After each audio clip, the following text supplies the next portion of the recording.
bien, bonjour ou bonsoir à toutes et à tous et bienvenue dans cette toute nouvelle vidéo ASMR.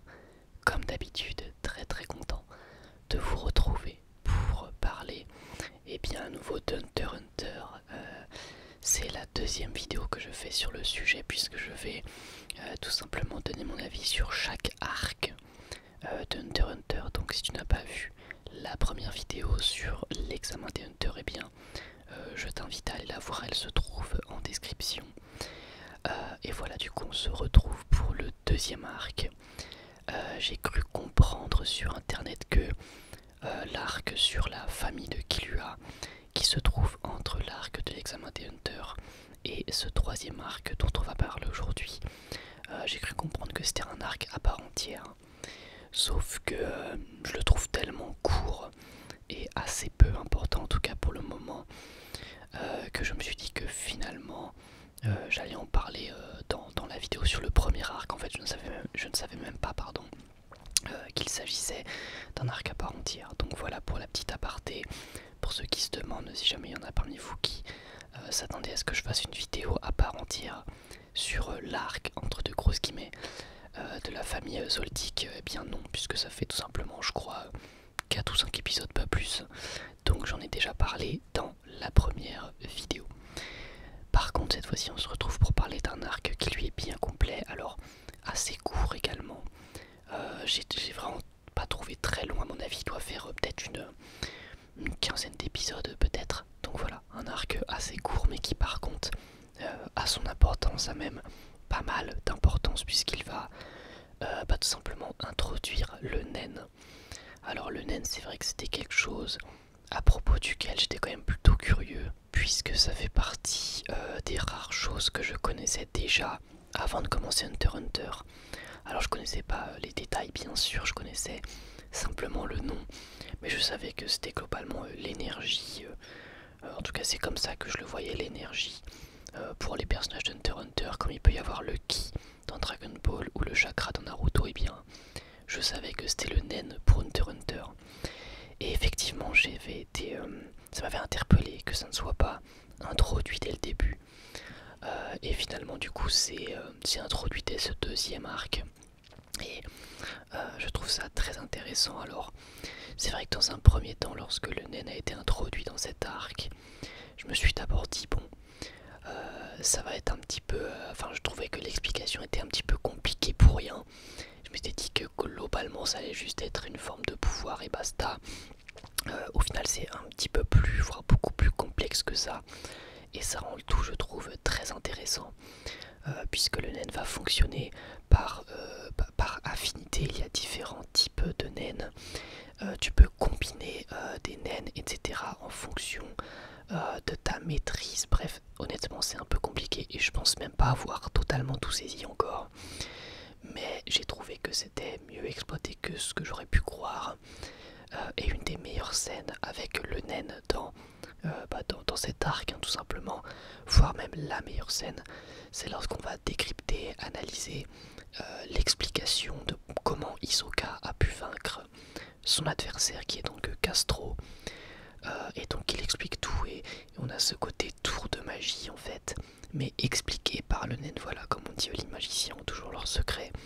Bien là c'est le cas aussi pour Hisoka, son tour de magie a un secret avec le nen, et tout est explicable avec les différentes propriétés du nen. Et c'est là que je me suis dit, ok, c'est un petit peu plus complexe que juste être plus fort, aller plus vite, être plus résistant, etc. Donc le nen est vraiment très intéressant, et c'est cool d'avoir pu l'introduire dans cet arc de la tour céleste.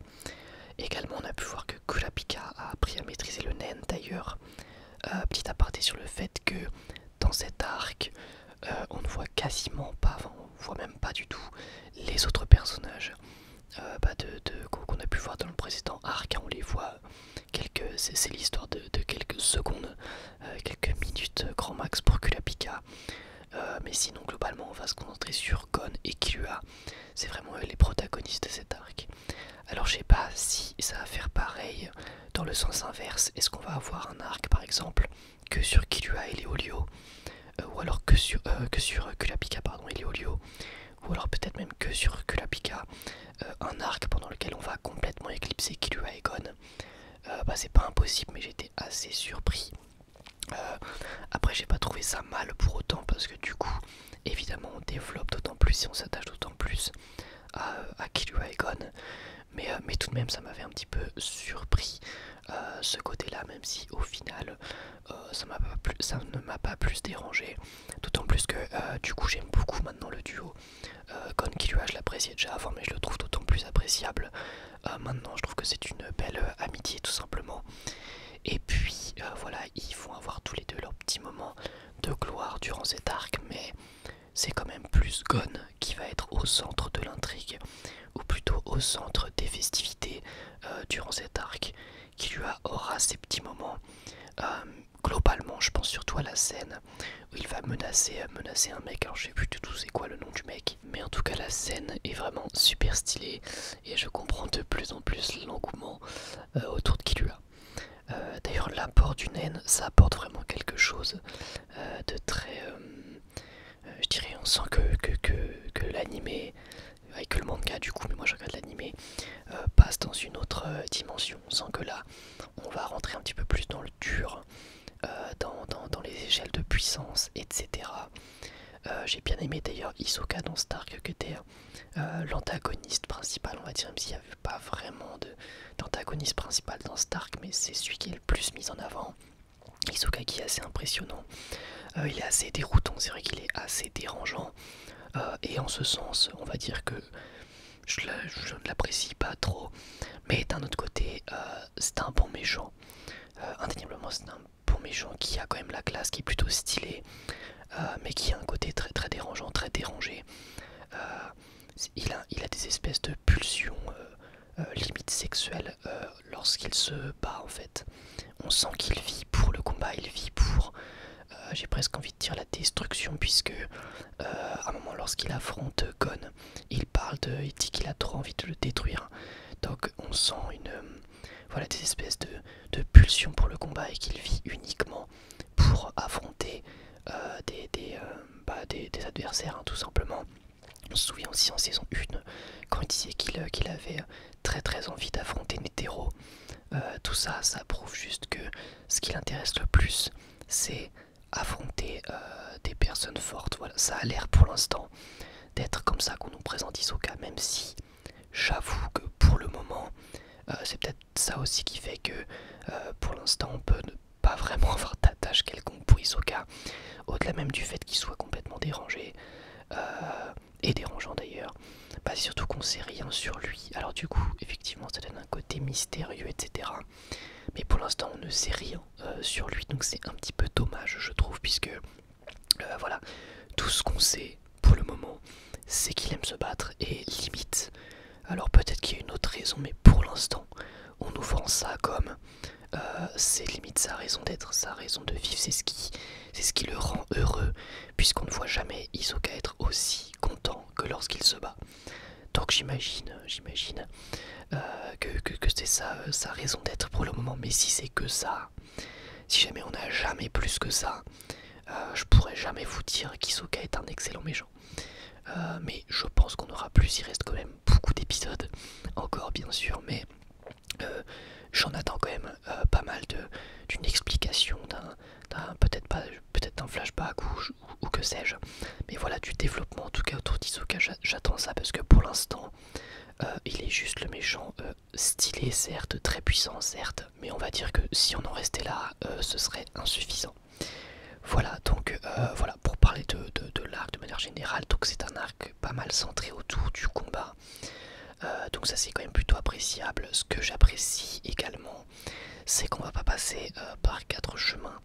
Il n'y aura pas vraiment de péripéties annexes. Ça c'est quelque chose que je trouve parfois un petit peu chiant, hein. Clairement dans certains shonen, c'est quand tu as quelque chose à faire, un objectif à atteindre pour le personnage, et qu'on va lui mettre des bâtons dans les roues, des espèces de sous-arcs, enfin pas des sous-arcs mais des sous-intrigues annexes qui parfois, soyons honnêtes, ne racontent pas grand-chose, ne servent pas à grand-chose.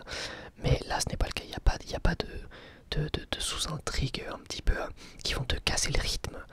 Il y en avait que, j'en ai relevé qu'une seule, et qui au final n'est pas vraiment une sous-intrigue. Ça dure ça dure que dalle de temps. C'est l'enlèvement de Tsushi, voilà. Mais au final ça dure tellement peu de temps et ça mène vers une scène, vers la fameuse scène du coup très très classe avec Killua, donc il va mettre un coup de presse de malade. D'ailleurs il va mettre deux coups de presse puisqu'après il va mettre un coup de presse aux deux autres personnes qui ont survécu à une attaque de naine frontale. Mais, mais voilà, à part ça, voilà, il n'y avait pas de sous-intrigue et c'était agréable parce que du coup le rythme est maintenu. Voilà, pour ceux qui ont vu la première vidéo, je vous avais dit que pour moi la plus grande force d'Hunter x Hunter était pour l'instant son rythme, on ne perdait pas de temps. Et bah là c'est d'autant plus le cas, on va vraiment pas perdre de temps, on va directement aller dans le vif du sujet. Et ça c'est agréable, par exemple quand on te vend un combat, quand on te dit voilà va y avoir Killua contre un tel, et bah limite l'épisode d'après tu as le combat, si c'est pas dans l'épisode même en fait. Et ça c'est agréable, ça évite qu'on te fasse trop attendre encore une fois, je me répète, mais avec des sous-intrigues, des trucs qui vont ralentir ce qui se passe. Là ce n'est pas le cas. Et je ne soulignerai jamais assez l'importance du rythme dans un animé pour ne pas perdre le spectateur. C'est hyper important, donc pour l'instant ça se tient complètement et j'ai toujours envie d'enchaîner les épisodes, d'enchaîner. Donc pour l'instant, clairement, il n'y a pas eu de faux pas au niveau, à ce niveau-là pour Hunter x Hunter, donc j'en suis très satisfait. Maintenant, si on doit parler des combats, j'ai pas trouvé dans un premier temps que le Nen apportait énormément de choses dans les premiers combats. Si ce n'est encore une fois une dimension un petit peu plus impressionnante. Voilà, quand il affronte le mec avec ses toupies, bon ça m'a pas subjugué. En revanche, effectivement, dès qu'on a l'arrivée de Hisoka, de son combat contre Castro, là, comme je l'ai expliqué précédemment, j'ai trouvé que le Nen avait beaucoup d'importance et qu'il était très bien finalement d'avoir rajouté cet élément au sein de l'histoire. Je trouve que ça rajoute vraiment quelque chose, comme je l'ai dit précédemment. Donc voilà, c'est grâce à ce combat d'Hisoka, c'est vraiment quand il a expliqué tout ce qu'il a fait que je me suis dit ok, le Nen ça peut être vraiment très cool. Et c'est également bien utilisé après par nos protagonistes, notamment Gon, puisque l'apogée de cet arc, ça va évidemment être le combat Gon contre Hisoka, qui est de loin le meilleur combat de l'arc. Et d'ailleurs tu captes direct que c'est le combat final, que ce soit par l'importance du combat ou par sa simple animation, qui est vraiment très belle et complètement au-dessus du reste des combats d'Hunter x Hunter. C'est pour l'instant le plus beau combat de l'animé qu'il m'ait été donné de voir dans Hunter x Hunter. Faut dire, il n'y a pas eu trop de combats. Mais alors là, clairement, tu sens direct que c'est le combat final. Ils ont mis le paquet et ce que j'aime bien, c'est que c'était quand même plutôt corps à corps. Justement, il n'y avait pas une utilisation du naine trop abusive. Voilà, il n'y avait pas des espèces de pouvoirs spéciaux particuliers. J'imagine qu'il y en aura plus tard. Il me semble qu'à un moment, Killua pourra faire des éclairs, un truc comme ça, parce que j'avais déjà vu des images avant de connaître, avant de regarder Hunter x Hunter. Donc j'imagine qu'après ça partir plus dans cette dimension-là. Mais pour l'instant, c'est pas encore exploré. En revanche, voilà, on a bien montré le combat corps à corps entre Gon et Hisoka. Alors c'est plutôt Gon qui va foncer sur Hisoka et Hisoka qui esquive. Mais franchement, je tenais à souligner l'animation, pardon. Parce que je la trouve très clean sur ce combat là et vachement satisfaisante. J'aime énormément les combats corps à corps bien animés. Dans les animés, c'est pour moi les plus intéressants finalement, les combats corps à corps, je trouve. Donc là c'était cool et le combat en soi est plutôt sympa, plutôt serré. Et évidemment, mention spéciale à Gon qui met un coup de poing à Hisoka et qui ensuite lui tend le badge numéro 44, évidemment, puisque Hisoka lui avait dit tu me rendras le badge quand tu pourras me mettre un coup de poing comme je viens de le faire. Donc voilà, on se souvenait tous de cette scène et c'était hyper stylé, hyper satisfaisant de voir Gon juste tendre le badge et Hisoka qui se dit ok, bah voilà, t'as rempli ta part du marché, je récupère le badge et après ils repartent au combat. J'ai trouvé ça vraiment super stylé et voilà, une scène assez marquante au final, donc j'ai vraiment kiffé. Enfin voilà, si je dois parler de cet arc de manière générale, franchement je l'ai bien apprécié. Les phases d'entraînement sont pas spécialement inspirées puisque voilà, elles se déroulent dans des chambres d'hôtel en général, donc c'est pas les séquences les plus intéressantes, mais globalement il y a pas mal de combats, le rythme encore une fois est très bon, il y a assez peu d'épisodes. T'as toujours envie de voir la suite parce qu'il y a souvent du combat justement. Donc tu te dis voilà comment va se dérouler le prochain combat, la prochaine péripétie, le prochain adversaire. Et pour l'instant, bah écoutez, Hunter x Hunter c'est très très cool. Voilà, voilà, c'est tout ce que j'ai à vous dire tout simplement. Pour l'instant, Hunter x Hunter me plaît vraiment bien. Il n'y a pas eu encore ce moment. Vous savez, il n'y a pas eu encore ce moment où je me suis dit ok là c'est vraiment la masterclass, la giga dinguerie. Mais pour l'instant, c'est vraiment vraiment très très sympa. Voilà, c'est vraiment très cool, j'aime beaucoup. Et surtout encore une fois, que ce soit pour, bah voilà, pour ses personnages, pour son rythme, et maintenant j'ai envie de dire pour ses combats. Voilà, j'avais dit dans la première vidéo que les combats n'étaient pas les choses les plus mises en avant, ni les choses pour lesquelles je regardais en soi l'animé. Maintenant les combats vont être une partie un petit peu plus importante je pense de l'œuvre, et ça va possiblement devenir voilà un des aspects les plus intéressants. Le combat, on est quand même dans un shonen, donc bah on verra ça. Et puis tout simplement moi je vais continuer Hunter x Hunter tranquillement et je reviendrai vers vous lorsque j'aurai terminé le prochain arc. Voilà, encore une fois j'ai bien kiffé ce petit arc. C'était un arc assez simple en fait, en vrai, un arc assez simple, il n'y avait pas d'intrigue de malade en vrai, mais c'était cool. Voilà, c'était cool et j'ai bien apprécié suivre ça. Dans tous les cas, n'hésitez pas à me dire ce que vous pensez de cet arc dans les commentaires. Comme d'habitude, je vous lirai avec grand plaisir. Je vous remercie beaucoup pour votre soutien. Si vous avez apprécié la vidéo, eh bien n'hésitez pas à la liker et à vous abonner. Je vous remercie encore une fois et moi je vous dis à la prochaine. Prenez soin de vous. Bye tout le monde.